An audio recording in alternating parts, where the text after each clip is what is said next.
Cost Cutters is your family's full-service salon specializing in cuts, colors, and curls. Visit any one of our professional stylists today and get the look you want for less. This is Rich Dahman, Superintendent with Winona Area Public Schools, back with another edition of Making the Grade. With us tonight to talk about Winona Area Public Schools STEM program are Emily Casilius, the principal at Goodview Elementary School and the Winona ALC, and Dawn Waller-Lewick, the principal at Washington Kosciuszko Elementary School. Welcome, Dawn and Emily. It's great to have you both here. Thank you. Yeah, maybe you can start by sharing a little bit about yourselves and the roles that you have now in the school district and your background in the school district. Yeah. So like you said, I'm currently the principal at Goodview and the ALC. This is my first year as principal. It's my 14th year in Winona Area Public Schools. Prior to this year, I taught at the elementary level, both at WK and at Goodview Elementary School. Okay, and what different grades have you taught? In this district, I have taught first, second, and third grade. All right. Yeah. Well, thanks, Emily, Yeah. and welcome, and thanks for joining us today. And Dawn? This is my third year as principal at Washington Kosciuszko, and prior to that, for 2 years, I was also principal at Rolling Stone Community Schools. And I spent a bulk of my teaching career in Lewiston, teaching high school English, and was also an administrator in Rochester. All right. Well, welcome to you both, and thanks for joining us on Making the Grade. As I mentioned, we're going to talk a little bit about our STEM program here with Winona Area Public Schools, and maybe you can start by sharing some information about the vision for the STEM program across the district. Okay. When we consolidated schools last year, we looked at trying to incorporate STEM throughout versus just having Jefferson be a STEM school. So we spent a lot of time as a committee, which both of us served on that committee last year, developing that vision, mission, what our core values would look like. And so our vision for STEM and what our students would be acquiring in WAPS would be, they would inquire about their world, they would think critically to answer relevant questions and challenge themselves. They would also explore through reading, research, and investigation, respect and be responsible for themselves, others in the world, and also achieve and become lifelong learners. Those are the visions that we would like for all the students to have.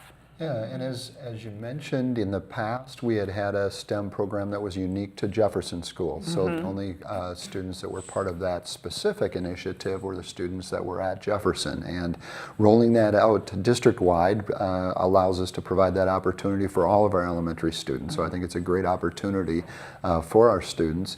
And we sometimes assume that our viewers know what the acronym STEM stands for, but before we talk a little bit more specifics, what do you want to share with folks what STEM stands for? So the acronym stands for Science, Technology, Engineering, and Math. But I think what we have found, and we're helping teachers understand in the community, that it's so much more than just science, technology, engineering, and math. It really is teaching strategies and what our learning environments look like in all of our schools. Yeah, and in that regard, when we had the pilot program at Jefferson as a STEM school, I think some people assumed, well, does that mean that we're not teaching science, technology, engineering, or math at the other schools? And we were, but like you said, it's a kind of a specific teaching strategy that's incorporated, and it oftentimes can be used not just in those content areas, but also in things like reading and social studies. Can you share a little bit about how those STEM approaches are integrated into the other content areas?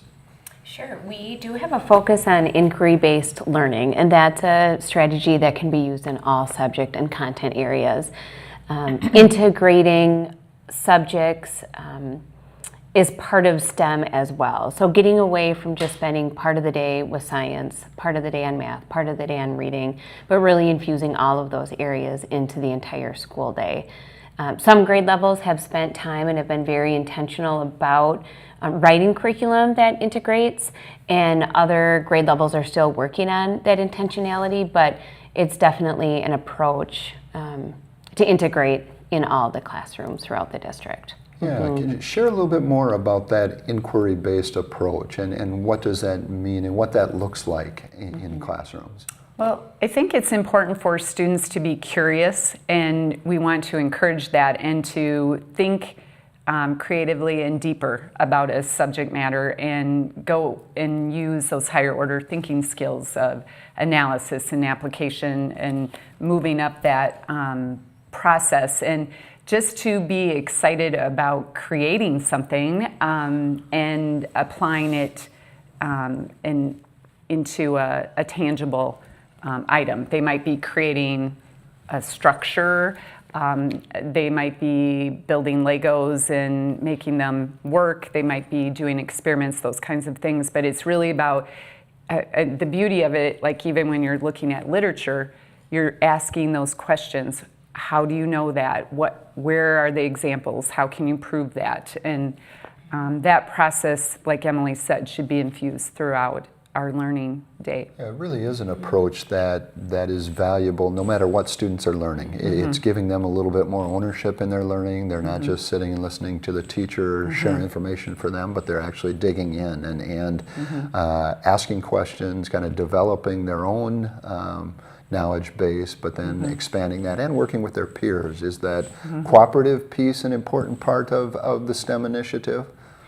Yeah, cooperation, working together, problem solving, coming up with different ways to solve problems with other students is a part of our STEM too. I think we're being really intentional about group work, partner work, realizing there's more than one way to get to an answer or to solve a problem. And I know you've talked already a little bit about why these STEM concepts are important for students, but can you share a little bit more about what skills are they developing that they'll be using throughout the rest of their lives?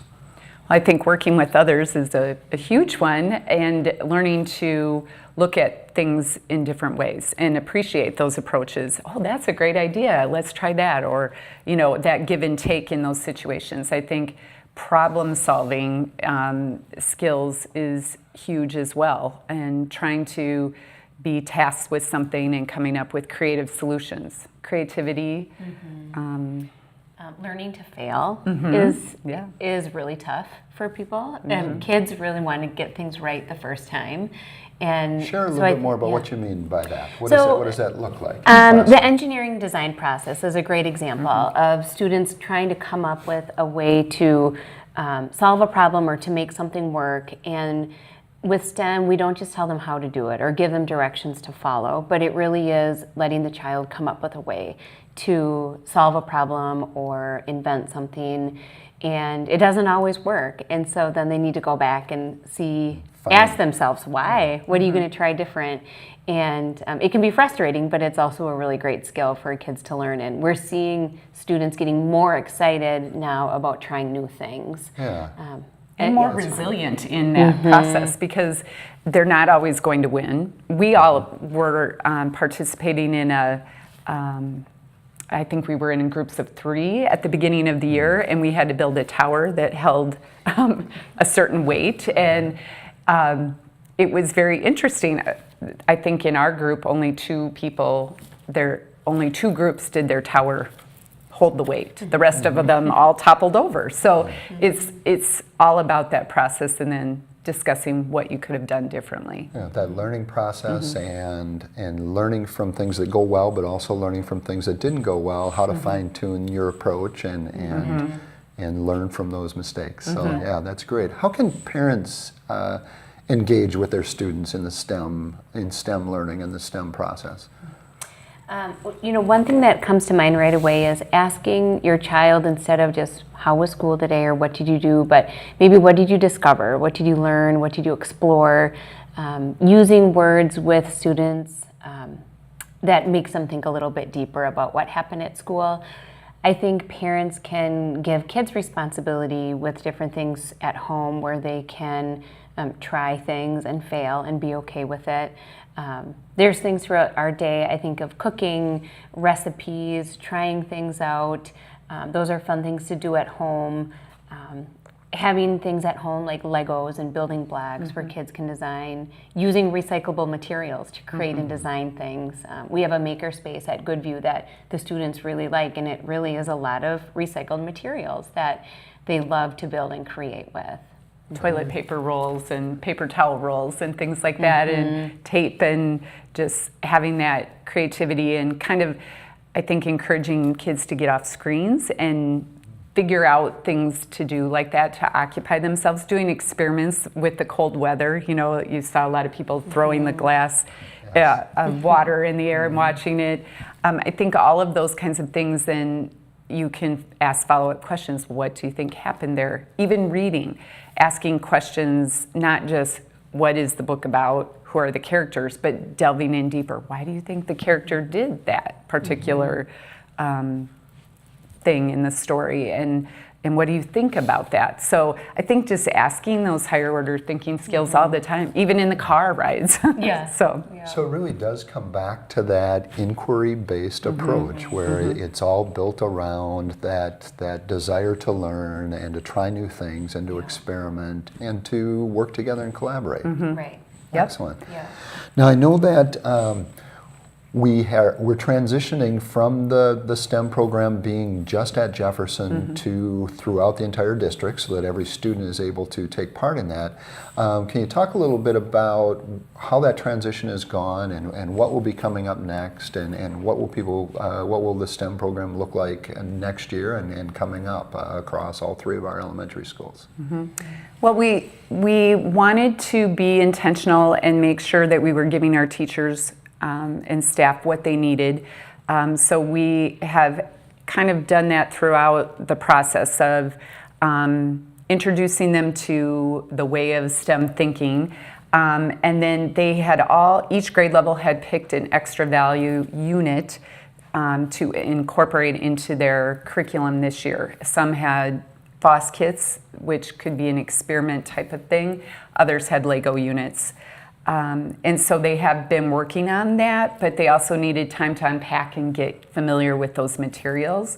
And our Jefferson staff, they were very much leaders in that process. And then in January, we kind of did a checkpoint. What does everyone need? And we revisited our mission, vision, core values, and then asked what they needed to move themselves forward. And it was really that information more and training on inquiry based and how they can infuse that throughout their day.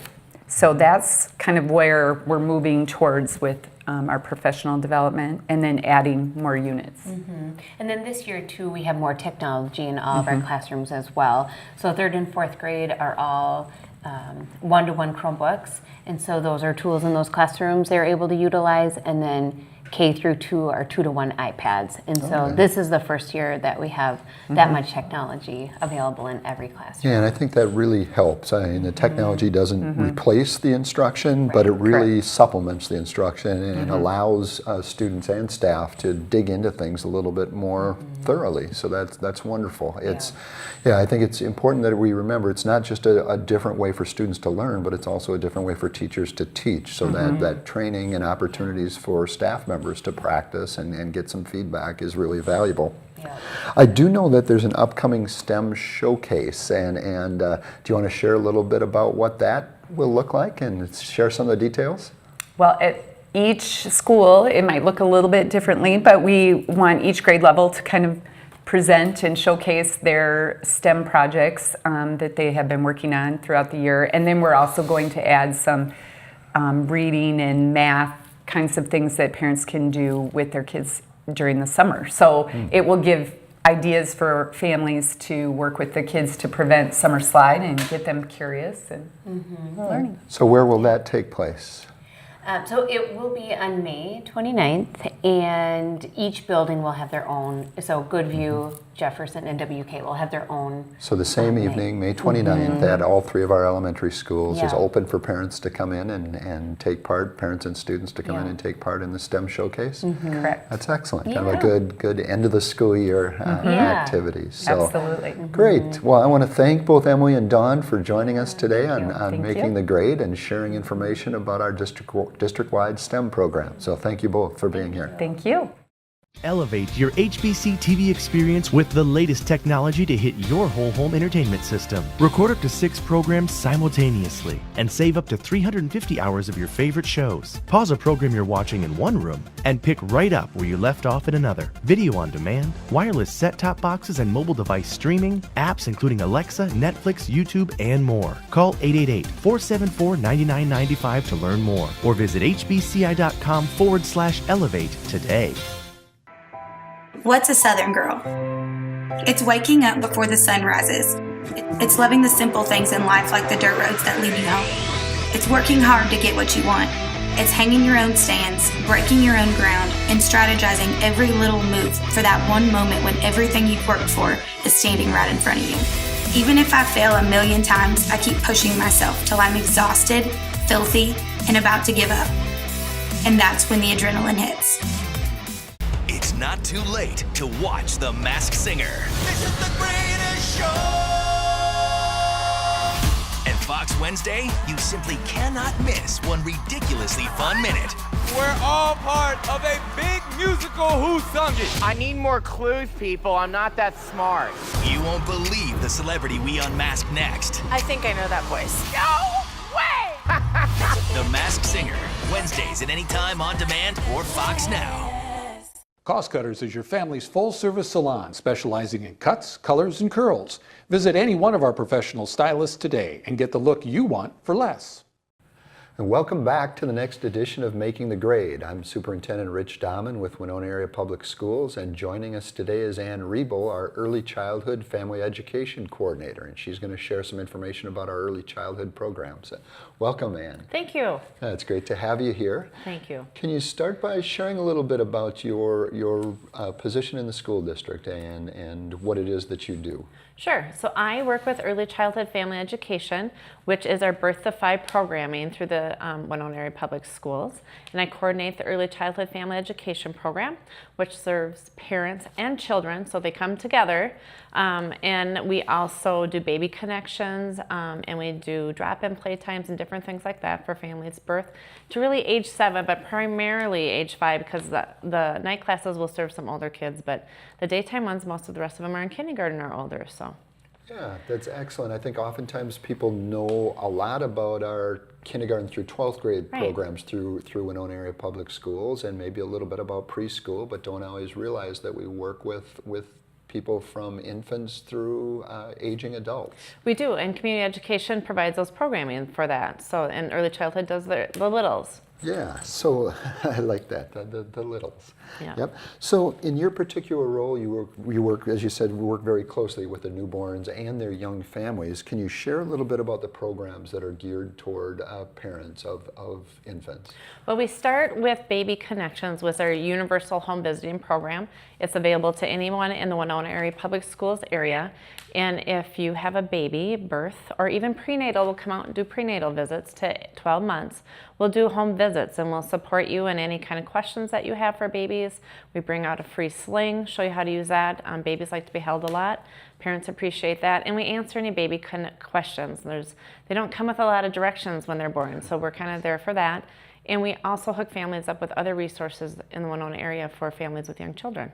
So is a lot of your job also involve working with those outside organizations to set up those connections? The nice part about community education is we get to go beyond our school building. We're located in Goodview Elementary in the early childhood wing, but we spend time working with Winona Health and partnering with them, or our community health nurses, or our other agencies that are doing things with children and families, and doing cooperative programming to make a better place for families in Winona to be and to bring their kids to.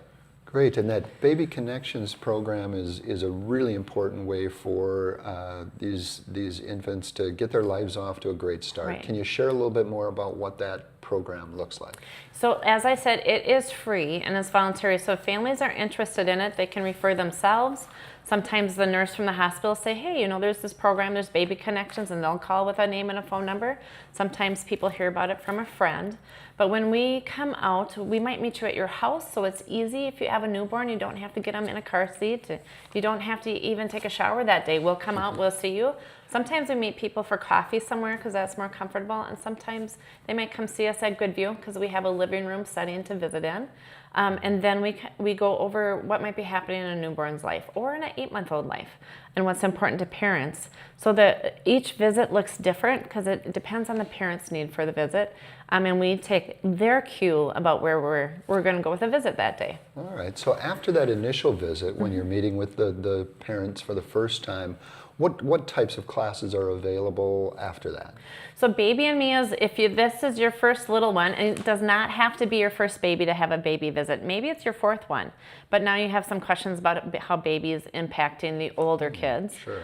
So if it's your first one, we usually start out with Baby and Me, and that's on Fridays, and it's from 10 to 11:30. You would come to that class. You're going to have an opportunity to get together with parents of other infants. Kind of share where everybody's doing, how they're doing with sleep or how they're doing with eating, things like that. We talk about child development, what's typical, what research is telling us about babies. We do a circle time, and infants love circle time. It doesn't take long before they engage in their own school activities. And their babies are social, so by 3 months they're watching the other babies in the room and they're paying attention to who else is crawling or what the other ones are doing. So it's fun for them too to watch other babies, even though they don't play together, they're watching. And how does that Baby and Me class then transition to other early childhood family ed classes? Yeah, so we have a lot of variety. It kind of depends on what your family is looking for. Sometimes you go right into the toddler class, and that's a non-separating class where parents and kids explore school together. And so that's where we really get out the Play-Doh and the paint, and we try sharing with our friends, because those are all skills that help us get ready for kindergarten. You really start early. Sometimes parents are ready to separate from their children, and they come for our separating classes, and they might be different topics, but you start the morning or the afternoon together with your little person, and you try some activities.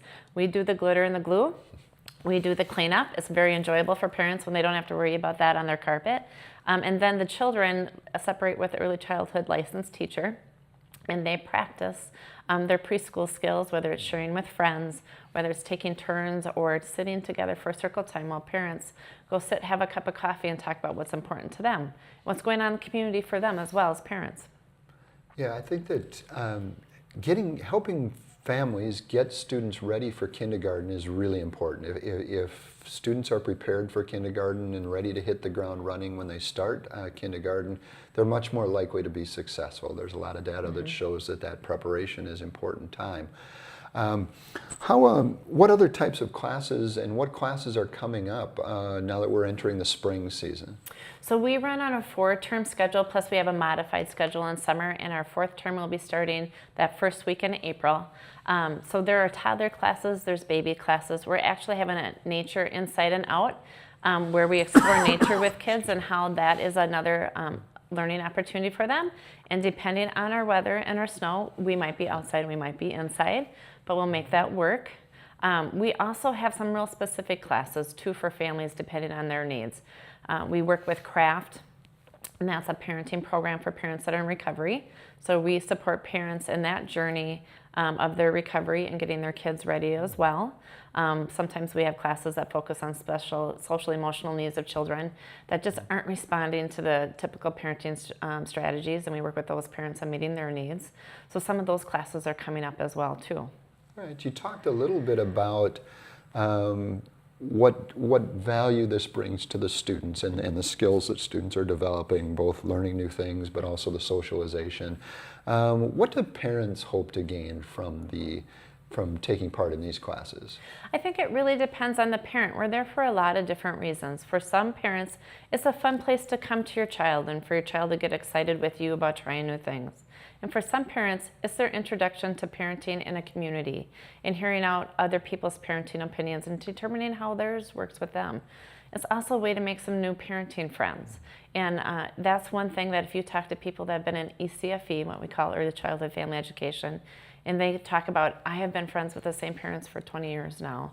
Because if you're starting on that journey and you start out with preschool and early childhood together, you tend to go to kindergarten with those parents. And all of a sudden you see them at different school events. And so for some people, it's establishing a community. And for some people, it's to say, I need some help with sleep. Or I have a picky eater. Give me some ideas. What's working for you? What's working for you? What's not working for you? And how can we learn together? Yep, and so we're there for that too.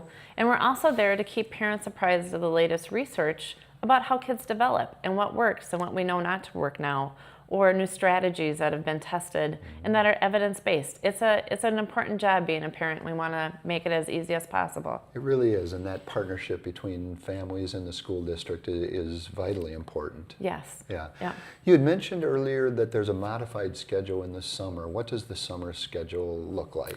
Well, we run full year round. Like the school district, we run heavy in September through the beginning of June, where we run every day of the week. In the summer, due to our programming budget, we go down to 2 classes in the summer, and one of them is Baby and Me. That's a real important one to have available any time of the year. Babies are not born at the beginning of a semester, and maternity leaves or paternity leaves don't always fall during the school year. And it's one of the most trickiest times to figure out how you're doing, what support you need. So we run Baby and Me in the summer. And then we also usually we're going to do a drop-in play group for any parents with children to come. And a licensed parent educator will be there so that they can check in, maybe ask some questions, talk about how it's doing, and then give their kids the opportunity to play and try out some connections and get together with other kids. Because parents need support in the summertime too. Mm-hmm. Yeah, excellent. How do parents find out more about the programs and get more information? Yeah, so we are in the community education brochure, and that comes out in your mail if you're in the school district, but it is also online through winonaschools.org underneath community education, so you can pull up the brochure.